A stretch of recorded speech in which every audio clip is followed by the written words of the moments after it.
Welcome, mortal fools, to the most terrifying, spectacular show on Earth.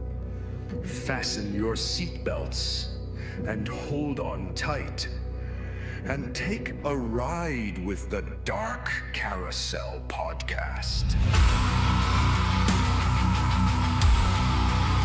Welcome, mortals! Let's fucking ride!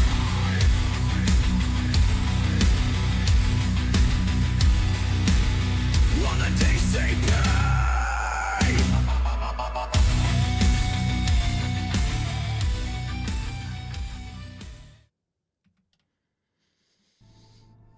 You know, what was your very first haunt character ever created?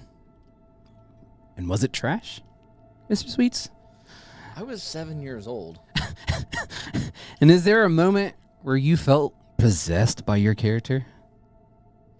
No. Or how do you know when you've made a character that scares you the most? That's the problem. And that's the question we're going to be asking today on the lovely Dark Carousel Podcast. Welcome, everybody.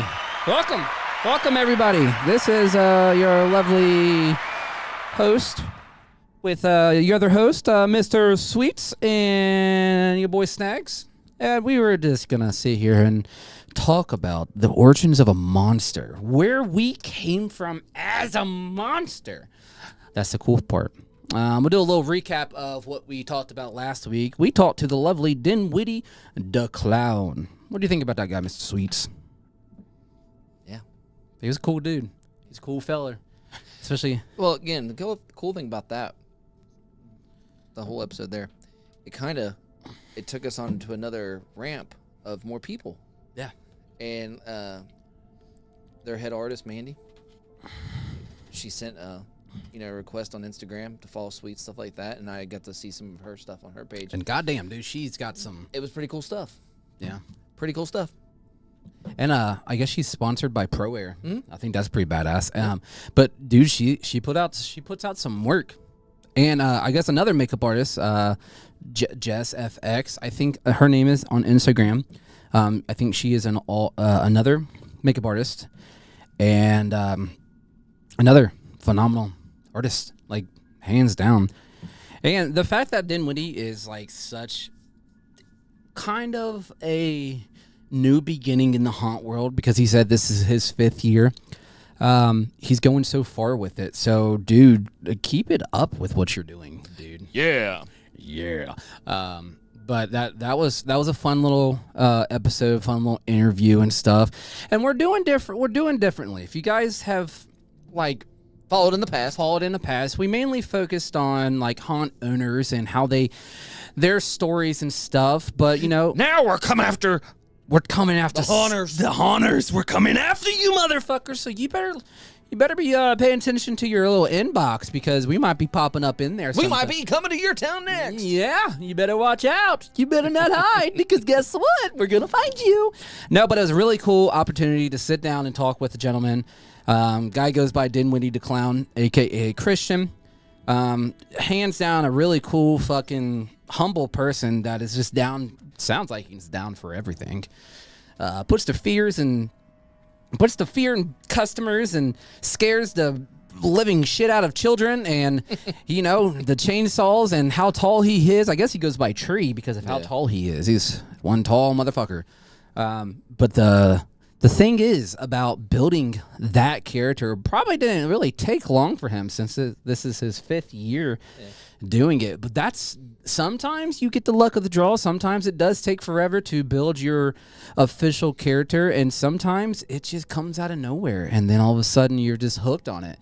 And then like me, I'm Universal, so I play and portray like so many characters out there, but it's about the beginning of it. It's about where this creature starts in your brain, in your imagination. And it's your job to figure out how to bring this monster to life. Obviously, guys, you guys know our, creatures that we've created. Snagz, Mr. Sweets, But there's also other creatures that you guys don't know about. Yeah. Those creatures Yeah. are actually in our hearts. You don't even know. Yeah. So my little backstory is I'm in real life I'm considered a serial killer. That's my fault. So they haven't found me yet. Meanwhile, the police are knocking at your door. No, I'm just kidding. I'm not gonna talk about my backstory just yet. But we're gonna sit here and talk to each other about where our monsters came from and how they have started the beginning of this journey of the Dark Carousel. And originally, like, Snagz wasn't supposed to be where he was today, and probably Mr. Sweets wasn't supposed to be where he was today. But in time, they evolve into these strange, deranged, psychopathic, bipolar, schizophrenic clowns that just are ravishing the internet for some reason. So, Mr. Sweets, what really fuels your character's backstory? Like, what is the main thing about like the fuel of it? Like, what's going on up in there? What fuels it? Mm-hmm. I don't know what fuels it per se. I don't know. It's like, for example, it's like in the very beginning when I first started haunting it. We've talked about this before. It's like I started off haunting as a clown. And from there all up till now, I've done so many different things and characters and all this stuff, but I ended up back as a clown. So I don't know if it's like what they call cliche. I don't know what you want to call it. But it seems like every one of your characters has a little bit of Sweets in it. Well, again, when I was originally designing Sweets, in 18, when I started building again and like really wanting to get back into it, I was looking at like, I knew it was going to be a clown, but I knew that I can't even think of the word for it. I knew that, again, I wanted to be a clown, but at the same time, I didn't want it to be just like your basic circus clown type shit. I wanted it to have a more of a darker story to it. So this goes back into as for creating a character. So for all you out there that are creating characters, you know, this is how I did it. I mean, you all can do it. I actually got out a Sketchpad first and was just drawing in the other studio and just drawing and sketching. And by all means, I'm no Picasso or nothing like that. Don't get me wrong. Some people might say it looks like Picasso because all the stuff's missing. But anyhow, I just had a general layout of what I wanted Sweets to look like. But then as I looked at him, I was like, dude, this dude's kind of like rough and got the boots and got this. And yeah, there's some darkness to it. But what made you want to choose like an old remaster look? I don't know. It's just because, again, a lot of the clowns that I see online, everybody was doing traditional clown, but just trying to make them scary. And now, darn on, there's a handful that were doing the jumpsuits. There was a handful, you know, doing their own little thing. But I just like older-looking clowns, like the old man style. Now, granted, the new transition mask that I've been wearing from Shattered, that one is it's not an old man per se, but it's just another variant of Sweets that I just like that because it's like he just evolves to like the mood that he's in. Yeah. So like when he's just all hyper and, you know, Giddy just running around acting like wild and crazy, I wear the younger version, but yet when he's being a dick and just being, you know, just I feel that, yeah, I usually wear the older one. So that's how it goes with that. But as far as we step off the side page here, as far as other characters that we have, like Sid, yes, Sid also has a background with, for some reason, it intertwined with the clown shit. Why?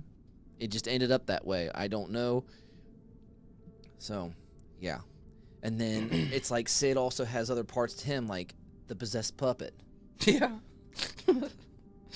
So a lot of people, like when the possessed puppet started coming around, people were like, okay, that's pretty cool. I actually had people wanting me to mail that to him. I was like, dude, that puppet ain't going nowhere. He's staying here in the studio. So, and he does travel around. He does travel. So, he does travel. Yeah, I think like when Mr. Sweets was born, you know, I remember the little drawing you sent me. I'm like, okay. All right, you got something going. And then once everything came in and you put it all together, that's when it was built. It's like once you put on the full costume you can put on the mask, you can put on this and that, but once you're fully dressed up where you're comfortable enough to actually feel this character, I think that's where it's born. The creature is finally released from the brain and finally fully presented into the world. But when you first went out as Mr. Sweets, was it really, I don't know, was it kind of hard, or was it just like, all right, so this is what he does, or how would you put yourself in a spot of just going out there for the first time as Mr. Sweets? This right here is what really helped me with Sweets. Okay, the very first night Sweets was worn was at Land in the clown house. Okay, but this is what really fucking threw it through the roof. And this isn't by any means to put anybody down or anything like that, or put anybody at Land down. It was one of those things I knew already walking in there. I was already better than everybody else as far as just presentation-wise, because there wasn't a lot of people at that time when I first brought Sweets out there that didn't have a lot of masks. And if they did, they were just cheapies. They weren't all that great. I knew rocking my mask alone, I was already looking great. I was already above the rest. So that right there helped make me feel good walking in, that I knew my character already looked badass. Then when I had to go out in the back parking lot behind the clown house and go give Rex something, because me and you were in the garage and we were getting ready, but I had to go out there and give Rex something because I was bringing him something. I forgot. He left something here in the studio. I had to break it out. Well, all the other clowns and everybody was in line for makeup. I already had Sweets already on. I walked out there, and I'll never forget it. It was either Mickey or the other one I always confuse Mickey with. That's dating Emma. I mean, EJ? EJ. That's Mickey. No, I always get that. Not EJ. What's his fucking name? Other. I always thought they were twins, but they're not. I forgot his name. Nathan? Montgomery. Michael Montgomery. Yeah. Okay. It was either him or Mickey. It goes, dude, who the fuck are you? I didn't break character. I was already in character. I was like, and Rex was like, yeah, that's what I'm fucking talking about. Because again, no one else seen what Sweets look like yet. So everybody was like, holy shit, this clown is fucking awesome. And then I remember when Cook first saw it. Cook was like, this is going to be a good night. Mm-hmm. And then everybody got all silent when I was walking back in. And I mean, I just stood and just walked away like a fucking flat out dick. And just didn't say nobody. I was like, I had that look, Sweets, the old OG Sweets, the fuck you look. And nobody don't even talk to me. I mean, You were in it. But inside I was like, yes. That right there fueled it. That right there, it just took off. It was like I just got on the highway and just took off with his ass. And that right there, just in my mind, it gave me the confidence. If I just had 100, 150 people, actors look at it and go, that was badass. That right there, I knew I was going to be fine. No, oh yeah. No, I get that. Yeah, no, 100%. Yeah, it's definitely a good feeling, especially when people give you that compliment and that confidence. The compliment and the confidence actually fuels the fucking character. Well, even that year, through just running around, because I was in a couple different spots that year, but everybody would stop and want to take pictures, and they loved it. And I was like, guys, you got to keep the line moving, And that's another reason. That right there told me in the back of my mind, okay, I have to be seen more. All these people really want to stop and take pictures and all this other stuff, and it's like, guys, I appreciate that, and I'm down for that, but you got to keep going, Yeah. So that's when I was like, okay, we got to make a move. We got to make a move to get our characters, and that's what really pushed me more with Dark Carousel in the beginning, is because I wanted Land of Illusion to become kind of like Disneyland or other theme parks or any other haunt. 90% of your haunts out there, they all have a key character that people are coming to see. Yep. And I use it all the time. Disney World's the greatest reference. People go to Disney World for one reason. Buzz Lightyear. Well, Mickey Mouse. Mickey fucking Mouse. I mean, yeah, there's other characters there. Donald, Goofy, all of them. They're all there. The princesses, all that shit. But Mickey Mouse is the head character there. Land of Illusion has 6 different haunts, and they try to have like a key character, like Dr. Psycho is supposed to be the key character, but That's really it. that's it. The rest of the haunts, there's no story, there's no main character. So my goal was to push hard as I could for Snagz and Sweets to become the image for Land of Illusion, for people to come out. So that's why when we had the opportunity to go become roamers, I was like, yep. And I wasn't trying to ditch the clown family, by all means. I still represent them constantly when I'm out there. I'm always taking guests straight to the clown house. And again, I always walk through and I still visit with everybody at the clown house when the season's going. But I love being a roamer because the real inner clown comes out. I can socialize and I can just be Sweets. And it's just wild because, like he was saying, when I get to land, before even it opens, I get to land, I slowly start getting my stuff on. And I get there before everybody else does. So it takes me a while to slowly get dressed. And it's not that it does take me a long time. I take my time to get dressed. But as I'm doing that, the mindset, it's like someone's just slowly turning the volume up. Mm-hmm. And just slowly turning it until eventually when it's time to go out, that's when it's cranked to 11 and it's game on. So once the mask goes on for me, that's when I'm always doing my eye and mouth movements when I'm still in the garage. But once that silicone sets in, dude, it's over. Yeah. And that's the thing, too. I got to sit there and exercise my face for the first couple weekends again because you're not used to using those muscles in your face, and it hurts for an hour or two. And then once you start getting used to it again and break the mask back in, then you're good to go. Because especially the new ones, the shattered mask, you'll get to experience that. I mean, don't get me wrong, I do have a big head. But with shattered, I noticed their eyes, especially in the clowns, the eyes are tighter and they go in. They sink in further, actually into your actual eyeball. They actually go in. So your immortal is coming, more down here, so I got to paint more. With shattered, you don't have to paint as much, but I still do anyways. You don't have to paint as much because, the silicone actually goes back up into your eyeball, and that's what actually hurts your eyes. And you feel like you're squinting. You got to sit there and stretch. But eventually it works out. I'm getting off the thing here. But anyhow, yeah, I noticed that once the mask comes on, that's usually it's instant switch, and I'm sitting there, move my mouth, trying to get everything ready to go, but in my head, he's already in there. It's ready to go. It's like that. And then when people start talking to me, I already notice words are coming out like him, and I'm like, okay. And next thing you know, when that gate opens up and I go out and I'm running around, chase people, sliding, or just bullshitting or waving and just acting my goofy ass self, it just takes over. Yeah, I think it was really hard for me these past few years because I kind of put away the clown a little bit. I know last year I rocked the clown a lot last year, but it's harder for me now than it was years ago because, with my schedule, it's kind of hard to just get locked in like I used to. Plus I've been doing like makeup and stuff, but where I started with like Snagz, Snagz wasn't really born until 2014, but I've always had that nickname Snagz because of my sister, because I have a snaggletooth and she wrote it above my bed and stuff. And I put on a shitty Party City costume that I stole, by the way, like an idiot. I was young and dumb and full of cum. But I stole a costume from Party City, and it was this shitty ass costume, and I put it on.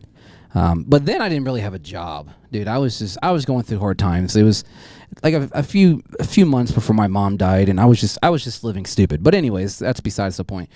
So I had this shitty ass costume, and my brother asked me, he's like, "Hey man, you want to come work at Land of Illusion?" And I'm like, I don't know, because for the longest time, working at the Chambers of Horror, it was always a rival thing. Yeah.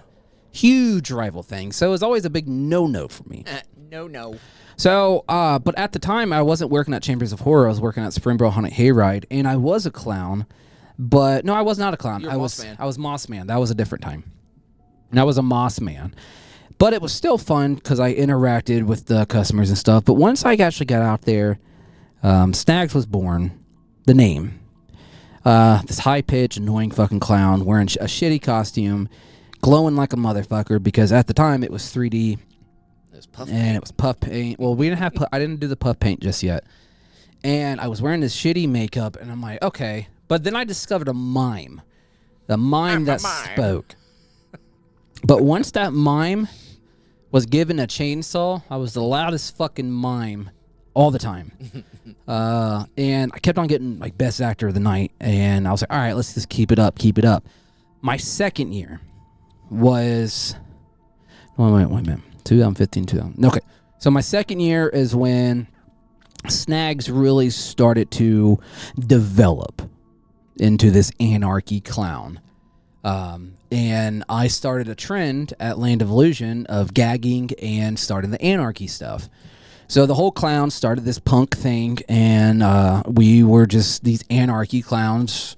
Basically, you're walking into a shitty fucking haunt with shitty fucking haunt actors, but not shitty in per se when I say that we're shitty, but we're just like greasers. Yeah. Big old fucking shitty greasers, man. You greaser. But in 2016, I met a gentleman, and he used to go by Mexker. And me and Mexker roamed the chain maze, and we both had chainsaws. And that is when Snagz really developed him. The dick attitude, I don't give a fuck. I'll laugh when you get hurt. I'll do anything and everything to make sure that you don't want to see me again. So I start buying these shitty masks, but customizing them in my own little way. I did the puffy paint for a little bit. I did other paints and stuff, and it really stuck. But Snagz never really had a face until 2018, 19 is when I started to discover the face. And I got this mask from Spirit Halloween, and I just customized it to Snagz's shit. We modded that damn thing I don't know how many times. But man, it did its job. Yeah. And it fucking looked amazing. And that's what really stood out for Snagz. And I was working with another guy, and that's when Snagz was fully developed. That's why I keep debating if I want to rip that fucker apart and still put it on a mask or a sock. I don't know. He's cool. Because latex, you said, breaks you out. Yeah. So I still thought about just ripping that bottom jaw off and taking it off that foam head and putting it just the original snag top. The horns, dude, I would keep because I love the that. horns. Yeah. No, I'm just talking about take the actual face part that used to be the upper part. Because remember, the bottom part eventually rotted out anyways. Yeah. So you just ran around, painted the bottom part toward the end because it did wear completely out. The mask did because it's latex. But dude, I wore the fuck Spirit out of Halloween. I mean, it's just standard latex. But the mask was so iconic at Land because the shit that I would do. Making about 40 to 60 balloons filled with really fine glitter, or putting. Yeah, they definitely went poof. We got in trouble for that. Or the other guy that I was working with, Mexker, he would drink a gallon of water real quick, and do party tricks by tightening up his stomach muscles and puking everywhere. But he would do the Fountain of Youth by throwing up all over himself. Or we would stick Band-Aids throughout the chain maze and put little black dots in it just to look like it was blood, and we chew on it like it's bubble gum just to gross people out, or just other shit. But, developing Snagz was such a fun ride. A fun ride. Dude. A lot of hurt times, a lot of people getting hurt and stuff, but he's so iconic because he's so wild. And I discovered that, and then once I finally discovered a nice little face for Snagz, man, I was like, all right, cool, this is it. This is where it's going to be. And I got rid of the chainsaw, and I used my mouth as a weapon. So that was the fun part. And then I still rock low-key the anarchy stuff to hold the memories in, but now he just roams the park whenever he can. And then I discovered, like, Mortis and stuff, but Mortis is a different character. Mortis is more of a... But, the thing is, though, Mortis doesn't even really have a face, though, either. No, Mortis does not. I've noticed that when you do characters, you do from the ground up, then always stop right here. What do you mean? You stop at your shoulders. Because your characters don't develop faces until that night. Oh yeah. They're never the same either. No, never the same. Like Snagz, though, yeah, you started the one mask, but then over the years, there's so many faces. Yeah, as I'm saying, you've changed Snag's face, even with Mario Snagz. Love Mario, old Bob. We just rebuilt that. Yeah, Snagz doesn't really have a particular face. The costume is basically the same thing, but the face-wise always changes. But the character always stays the same. See, that's the thing, too. You got to figure out what you're going to do costume this year with Snagz. Especially Especially the face you're doing in there. I don't know. You have to figure out what you want to wear. I do have a costume for him. That black costume that I wore last year? It says Rotten Hell. Think so. It's all black, and I wore I don't know. I just threw it together. It was a really nice dress coat, but I ended up just saying, fuck it. Yeah. I love the all black, so that might be his costume. But anyways, but with Snagz, man, Snagz really kind of like disappeared for a while because I was kind of over the clowns for a bit. So I was rocking Mortis for a while, and I was doing like other stuff. And then you did the Doctor thing. The Doctor was fun, but that was more at Terror Town than anything. Well, yeah, but you did it a couple times at Land. You dressed up and ran around. Yeah, but now that's Mortis's costume. And then what else you do? You did a couple different things. Then you did one night. You did the Scream. Doofy. We get very, very, very descriptive about that one. Doofy.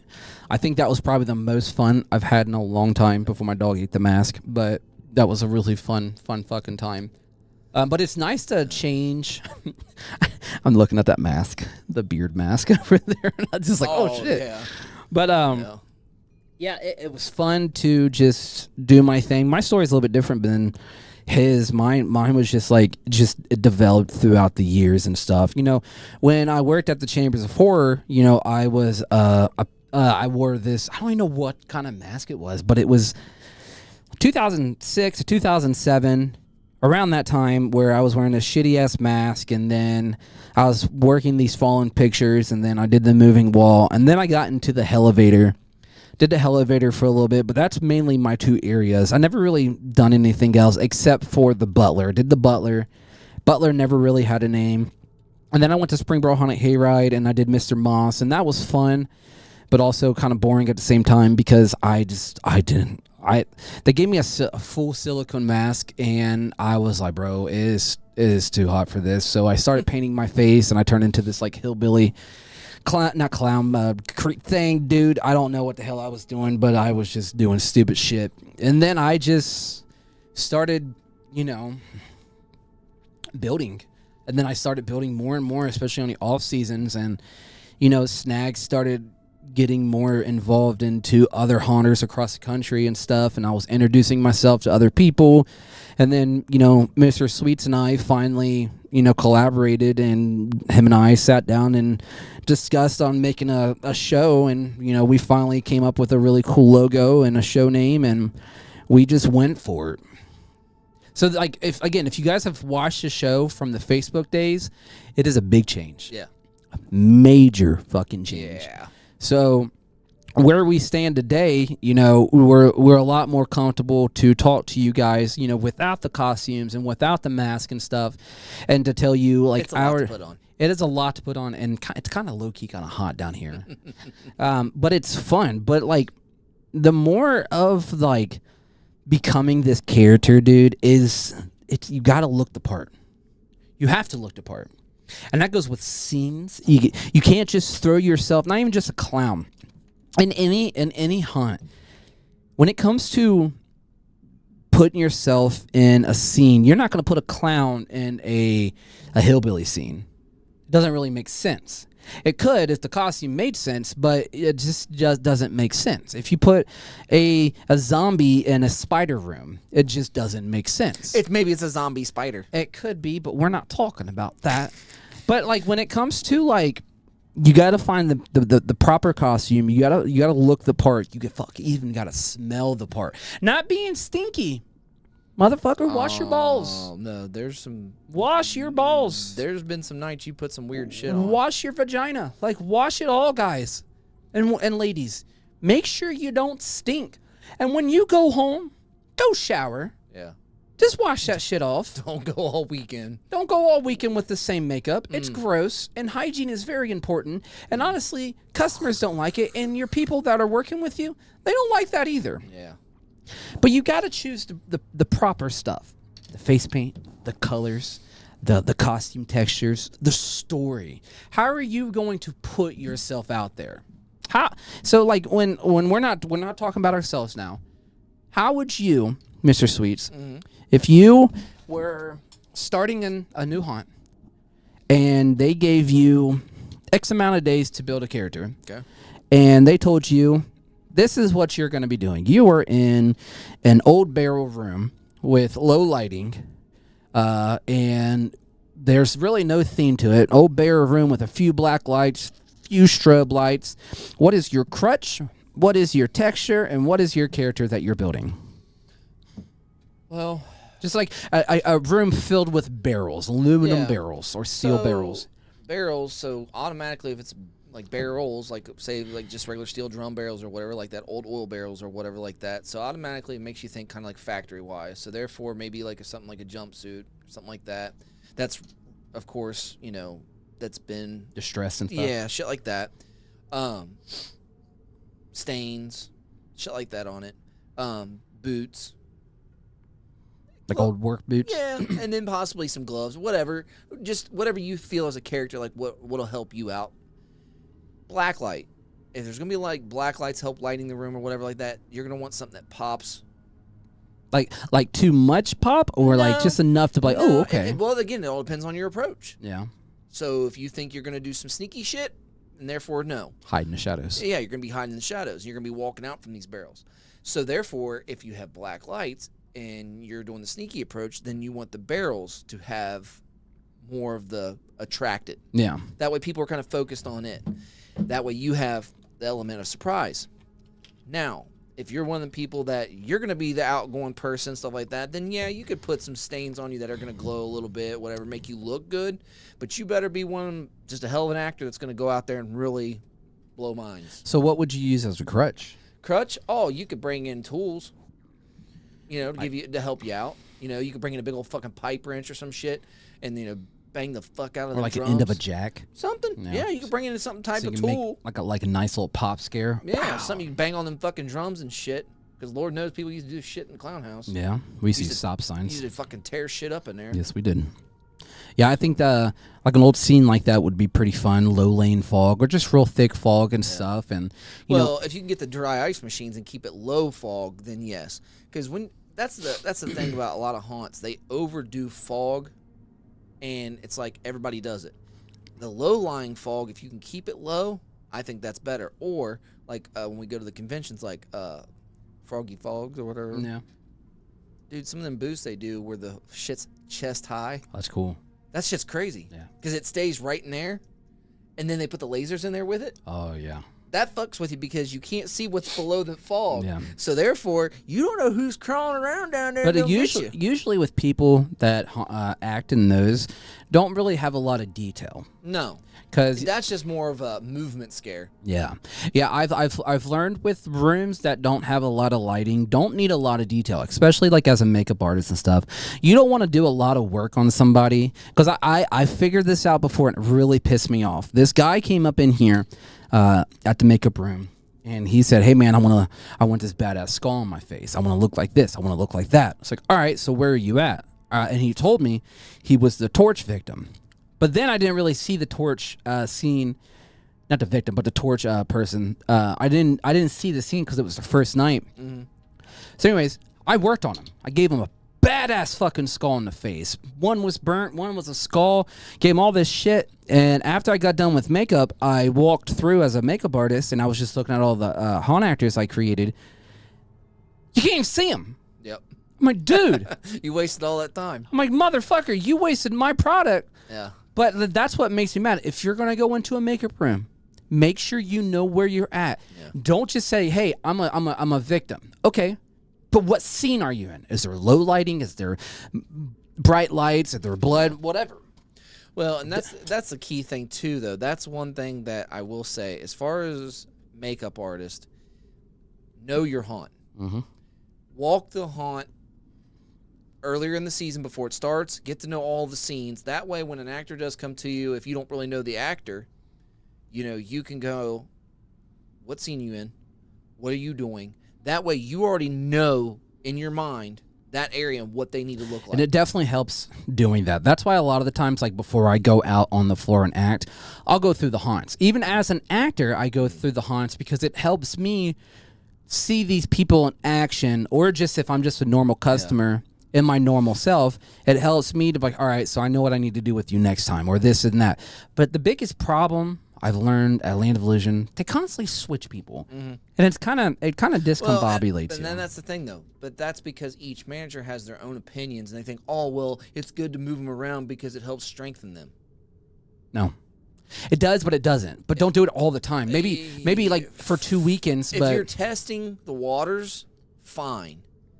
But that's why you have soft openings, and we do the one weekend before we actually fully open. We have a soft weekend, and he only brings in like 600 people.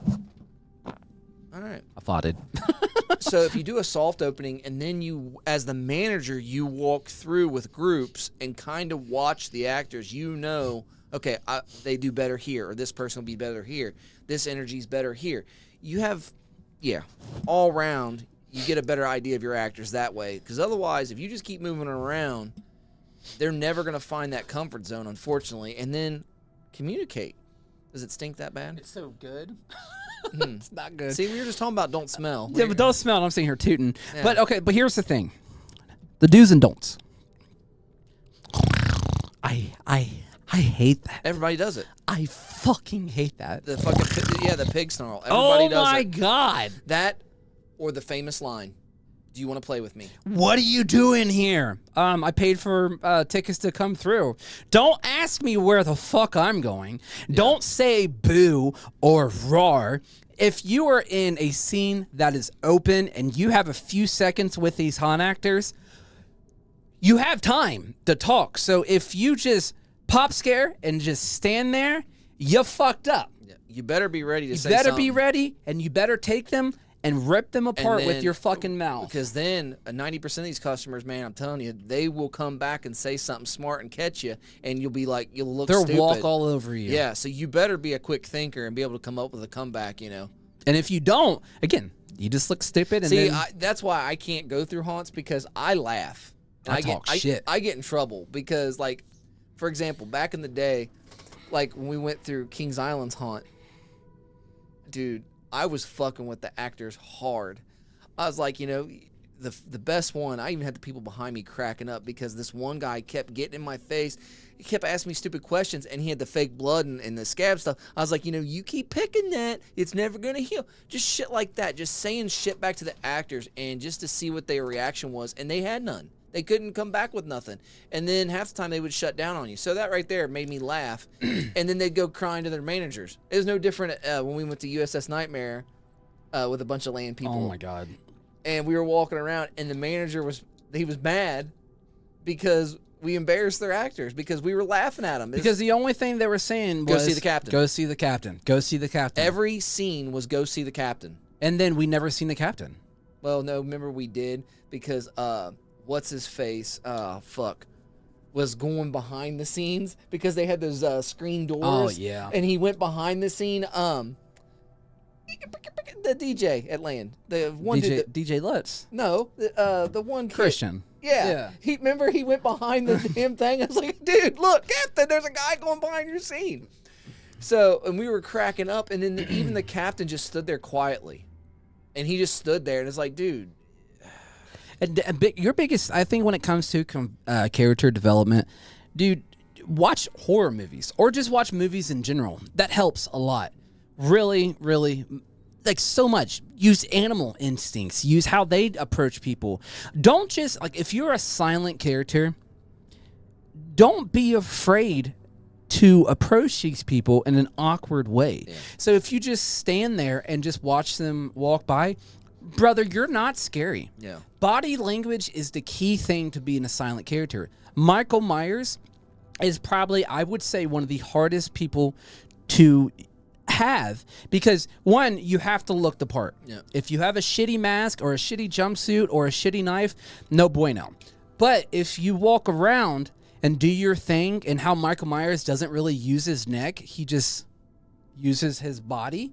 You know, with Michael Myers, I would say, like, if I was the height and the body build for Michael Myers, it would be very hard. Like, we have a Michael Myers that roams, and we also have a Michael Myers that we have on a trail, and he looks the part. He's a damn good Michael Myers. He has a Reed Hald. Sometimes it's a 78 mask or a 2018 mask, and it looks good. And he uses this really cool remote control that controls the lights. You'll see him off in the distance. You'll see the shape.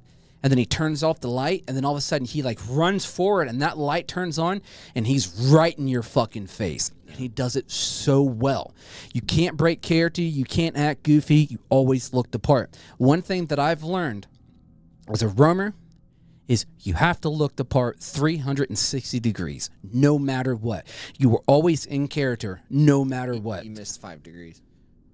What did I say? You said 360. It's 365. No, like a 360. I know, but I'm putting an extra 5 degrees in. That's a lot. Because you're going to turn just a smidge more. Oh, yeah, you're probably. But it's fun. It's being a silent character. People are watching like, what the fuck's he talking about? I'd like to fuck with y'all. But being a silent character, like I have a silent character, his name's Mortis, and he's more of a stalker, but he's very awkward. But he talks with his body. I'll go get Mr. Empty. Mr. Empty that was a joke. He was mainly a squeaker, and he had whispers. That was a failed project. The Tooth Fairy? Yeah. We won't talk about him. But you got to control it. You got to control everything about it. But you have to pull off the movement. The body language is the key thing to every actor. A loud actor, an entertainer actor, a silent actor. Use your body. Use it. If you're tall, use the height of what you have. Don't go out there. If you don't have no word to say, use your body. Use your body. Use it. Understand? Yeah. Use it. Use it. I don't care if you're running around shirtless or running around just in some underwear. Use it all. But if you are a loud actor, don't do the cliche. Hey guys, what are you doing? Or it's always the one they always use on me when I'm walking through. Come play with me. You want to play with me? Yeah, a lot of. You want to play with me? Do you want to play a game? Or they fucking scream loud. There ain't no reason for you to scream. Yeah, I'm right in front of you. Especially like if you're yelling at me. Screaming. There's no reason to scream that fucking loud. You want one, Linda? Just fucking dude, just get up. Like when we were at Kings Island and that chick started yelling in his face for no reason, right at the step, at the very end of this damn thing. You could see people walking around outside. At the end, this chick comes running up and screaming like 2 inches from his nose. And he's like, shut the fuck up, Wendy. Dude, our group was dying because he said it without even breaking a smile. And it's like, I agree. Shut up, Wendy. And that wasn't even her name, but it was just funny because just the way he said it, it was like, I agree 100%. Just shut up, chick, because you make yourself look retarded. You were desperate. Don't go over and beyond. Yeah. If they see you, trust me, they see you. Yeah. And if you raise your voice at them, then you're getting to the point where you're annoying. Yeah. It's annoying. Don't be annoying. If you know that group is done, reset. Just go ahead and say, okay, whatever, I screwed up. Let's reset for the next one. Let's get ready and let's learn from your mistakes. Whoop. Next. Don't just keep going. Like Yeah. I'll sit there and I'll watch haunt videos and stuff and walkthroughs, and I'll see that one actor that's just going over. Like if you were going, this is another thing that we learned from Scare Factor. They do not like it when you overdo yourself in the videos. Yeah. They don't like that. You're not doing shit the rest all night, but all of a sudden you see a video camera. It's like, oh, I'm in the camera. Yeah. I'm on YouTube. Guys, trust me, they see you. Give them a reason for them to talk about, right? Don't overdo yourself. There are some people that literally overdo themselves for no reason, and it makes them look kind of fucking stupid. Don't do that. Yeah. Don't be that person. But like, and it's like the voice. You can have the creepiest voice in the world, but make it make sense. Yeah. Make sense. Find your voice, find your character, find your enthusiasm, and just build off of it. Now, I'm not saying I'm the best haunt actor in the world or anything, but I feel confident enough to help other people go out there and just do it. Go out there, express yourself, enjoy yourself, and if you feel like you're man, I feel stupid. They don't know who you are. That's the key thing. They don't know you outside that gate. They don't know who you are. Yep. Go out there and show them the fucking monster you have inside. Be that fucking monster. And it's okay. And if you're a silent character, get a little closer every time. Especially like if you're a roamer in your park, stalk them. Watch them. And if you feel like that they don't want you near them, just get a little closer to them every single time. Eventually, you're going to make them feel a little fucking awkward. Yeah. And that's a cool thing. And I've done then eventually You get swung at. get swung at or other paperwork gets filed. And know your distance. Know your distance. Because there is a reaction to every reaction. There's a reaction to every action that you do. So if you approach a customer and they buck up their fist and they wait a second and they slap you, that is a reaction of their fucking being an asshole. Now, if you scare them and they automatically straight up slap you or punch you, you did your job. Good job. Walk away. Yeah. Don't if they apologize, you say that's okay. Yeah, it's just a quick action. But there's always that thing. Just know your distance. Stay the fuck away from those people. Do your thing, but also watch your steps. Now, also remember, as for even veteran actors or even some of you new actors, remember, you can't please them all. There's going to just be some people that are just miserable, and it makes you wonder, why are you here? Why did you come to a haunt if you're not happy or if you hate it or you don't want to be scared? Oh, well, we got talked into it. Okay, cool. But don't take it personal when you can't get them all, because unfortunately, that's just life. You can't do it. Where we're at, we deal with it every night. It's just, you get thousands of people that come through. Out of that 1,000, you're going to have probably 10, 15 people a night that are just not happy that they're there. Why did they come? I don't know. And I'll even ask them that while I'm in character. Why are you here, bub? Yeah, why are you here then? Why are you here? If you're going to fight, why are you here? If you're getting that defensive, why did you spend the money you did to come in here to have a good time? And I hate it. That's one thing I do hate. When customers come up to me, hey, can you go scare my friend? No, because here's why. 9 times out of 10, most of these people don't want to be messed with. Just because you know them outside of that park and you hang out with them, you think you know them. When it comes to fear, people have a different reaction that you'll never understand. And then, so if you know that fear and you're trying to get it going even more, dude, people do some crazy shit. Yeah, especially if you like trigger control, trauma, paranoia, guilt, awkwardness. Yeah. They're entertaining. Because, dude, like one thing that's pretty cool, like with Mr. Sweets loves to entertain, but he still gives that off-ease feeling of, I just got to feel people out. like, hold up, wait a minute. You're being cool and you're being and nice it and fucks stuff. with people. But you're also, deep inside, like, wait a minute, I am at a haunted house. I can't trust this guy. So I can't trust you. Yeah. So that is also a type of fear. So what I do is It's like a sign of manipulation. I fuck with them too with it, because I build them up to where I'm working so hard to get them to trust me. By the end of the night, they love me. But then they'll ask me like, "Oh, where's the next place I should go?" You know, and I'll like, Throughout the night, if I get to know these people as I see them and I know their character themselves, I'll pick a house just to fuck with them. Well, that's like a sign of manipulation. Oh, dude, but that's the shit that John Wayne Gacy did. Manipulation. You want to go into my house? Does this smell like chloroform? Let me show you a magic trick. Put on these I'm gonna cuffs. start putting like candy on the ground, and like, ooh, piece of candy. And I have a candy trail. Has Have people LSD follow in it and shit. Well, I don't know about that, but just have people follow it, and then all of a sudden, like me standing in a corner, just waving, and see what their reaction is. It's fun to talk to these customers. Ooh, that would be an idea. What? So at the hill that goes up, and then on the sides, how there's the little back alleys by the bathroom, and then behind the donut thing. Yeah. Right there. Laura, I'm back there. Yeah, but it's pretty bright though, light wise. So if we put like a tarp or some type of roof to where it's kind of a dark alley back in there, and have the reason for them to even be curious to go back in there, and all of a sudden you're like, in the corner. Here we go. Oh, dude, people come flying. They want to know. Like, you go in there, and it's like, well, it's just you and me. Oh, dude. It's like the porta potty thing. Oh, yeah, when we lined up in the porta potties. Yeah, that was funny. Yeah. That was Just good. imagine a really tiny porta potty with 3 dudes. Oh, dude. It's terrifying. And As soon as you open the door, you see, like, all these crazy fuckers looking at you. like, hey, do you come here often? Oh, and the funny thing is when we got, who was it, Perry that came in? Or was it Brett that opened the doors? I don't know. It was one of them. Yeah, it was funny.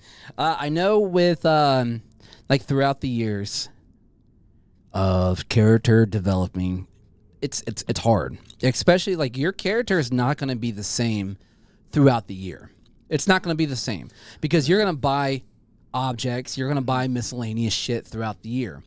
But it's, you don't want to be like, you never want to say your character is done. Ever. My character has been around at Land of Illusion for, this is his 12th year at Land of Illusion, but he's never done. There's always a change. Same thing with Mr. Sweets. Mr. Sweets is never done. Every weekend I try to change it up. And it's fun. But you, like how he said it, try to change it up. The reason why you want to change it up is because you have repeaters that come through every year. Or if your hunt has season passes, or, you know, you want to make sure that you're just changing it up a little bit. Change up your lines. Well, I want people to know when they come back. So, like you said, the people that are regulars that come every weekend, I want them to say, oh, there he is, there's Sweets. I want them to come over and get pictures with me and have fun. That's great. But like you said, I do change it up a little bit. I'll either change my jacket, or I'll wear a jumpsuit instead, or I'll wear, like, when I do my dreads, Sweets, that, you know, I wear, like, the fucking, like, blade fucking looking armor and shit, and I wear the fucking tatted sleeves and shit, and I just wear different variants of Sweets every weekend. Now, Fridays, I might bring out a different character or something like that. Like, I might bring out the zombie SWAT officer. I'll do every now and then. During the Witches weekend, I usually do the Warlock stuff or whatever. But that last year kind of put a bad taste in my mouth. I don't know if I want to do that anymore. It's getting kind of boring because you just stick around. It's not really your main goal as a hunt actor, if you want to stick out, build a legacy. Yeah. Make a reason for people to be like, I'm coming through this hunt because of this dude. Yeah. Or, you know, when they walk out of the hunt, did you see that fucking guy? Yeah. You want you want to do something that is memorable. If you feel like that you're not doing something, do something. Don't be afraid to go over and beyond. This year I want to do a candy launcher. That'd be cool. Like a fucking big ass fucking PVC pipe. And just fucking launch candy. Like into over the crowd in the trail. Oh no, I'm going point blank. Oh God. Leave welts. Hey buddy, boom! But and just blast them with candy. You want to build a legacy. There are hundreds of hunt actors, maybe thousands of hunt actors that really stand out. I can give 2. Honestly, I can give 3. Cider Jesus is one of them. He stands out. Warden's Widow, she stands out. Dinwiddie the Clown, he stands out. And he says, well, he's not the main character. Okay. Well, you act like it. You look like it. So you got something going.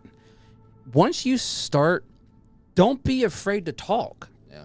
Especially to other haunters. Don't be afraid to talk to these other people throughout the hunt, especially if you're a new person this year. Go out there and talk. Get ideas. And it's not stealing ideas. It's learning ideas, how to develop, because you may do it differently, you know? Go out there and teach these people that don't know what they're doing, because eventually that person's going to be on the top of the world. And you helped them by inspiring them to move forward with their hunt. And it helps with character developing. Give out the motivation.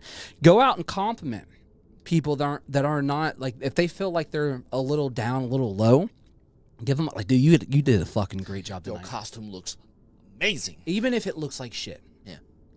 You give that motherfucker compliments, because if they went home and they made it themselves, it's showing everybody else that elf. It's showing everybody else. You little elf. It's showing everybody else that you have effort and commitment and dedication to being an amazing hunter.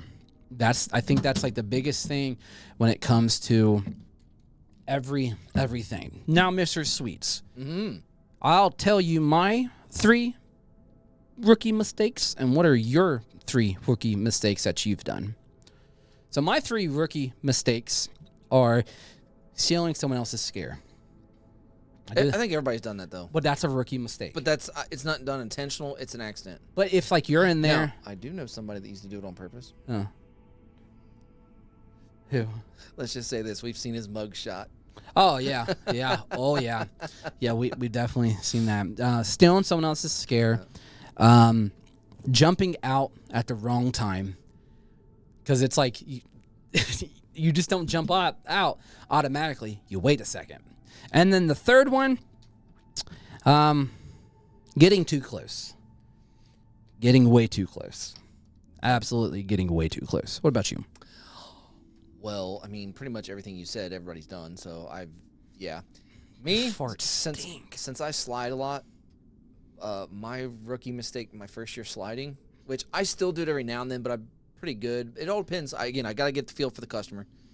The one year I like literally slid and like took somebody out. Now, granted, I wrapped myself around them so they didn't get hurt or nothing like that. So I held on to them and made sure they were good. And they laughed.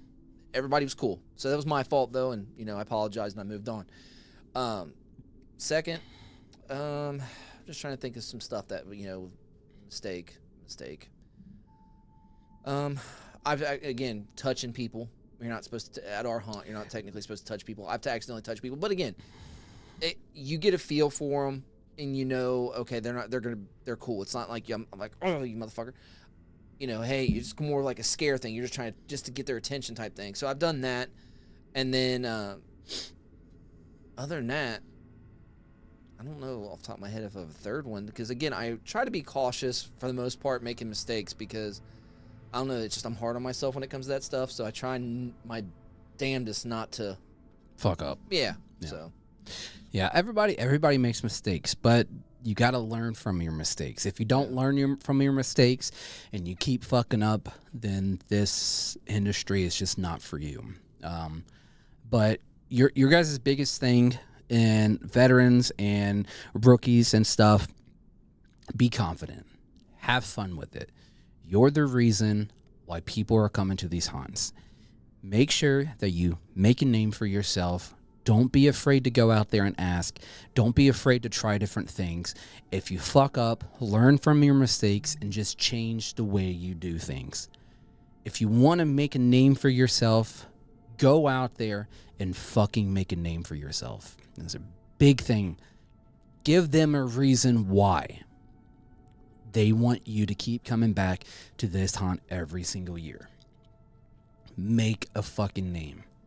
That is one of the biggest things. How you ask yourself before you go out there, what am I going to do differently?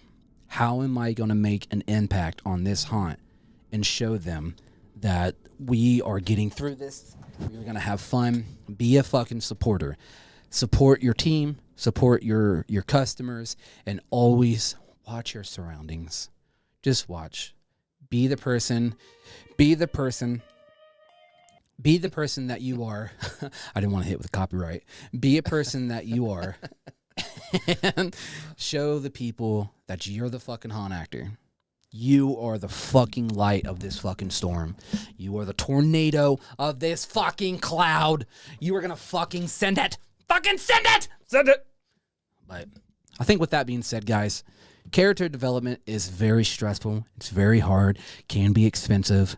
Don't go over and beyond. If you have the money, go over and beyond. Don't be afraid to walk all over people and stuff saying, I'm this, I'm that, I'm better, I'm this and that. Go out there with confidence in yourself and motivation and teach these younglings and these old people that are coming into these haunt world and just show them what's up. What's up? What's up? What's up, motherfucker? What's up? But other than that, Mr. Sweets, you got anything? Quiet. It is quiet. All quiet on the Western Front. But I think with that being said, guys, this is season 6, episode 5. We have slowly but surely. I wasn't even supposed to do a fucking episode this week because of other situations and stuff. But here we are. Yeah, we got it knocked out. Got it knocked out. But with that being said, we are going to try to do another episode next Wednesday. That's what it seems like we've been doing. It's like every Wednesday, Wednesday or Thursday. Whenever we're available. Yeah, whenever we can try to do our shows and stuff. But we will continue to try to keep building ourselves and keep going to and talk to these amazing haunters. Hopefully, we can find somebody else in this week time to talk to them. But with that being said, check us out on all major platforms. Check us out on Instagram. Check us out on everything. Facebook. We're on Facebook. Guys can follow us on Facebook.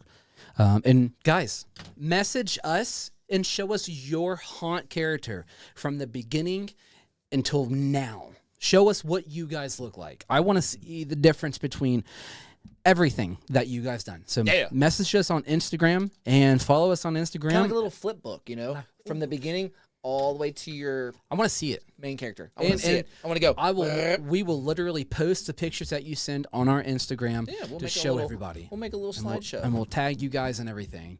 But with that being said, my name is Arthur. That's Mr. Sweets. This is the Dark Carousel Podcast. We bring the fear, and this is we always bring the fear. So speak terrorists, Hail Satan, and Slayer. Yeah, all the above. I don't know. All right, guys. Well, say Gooses.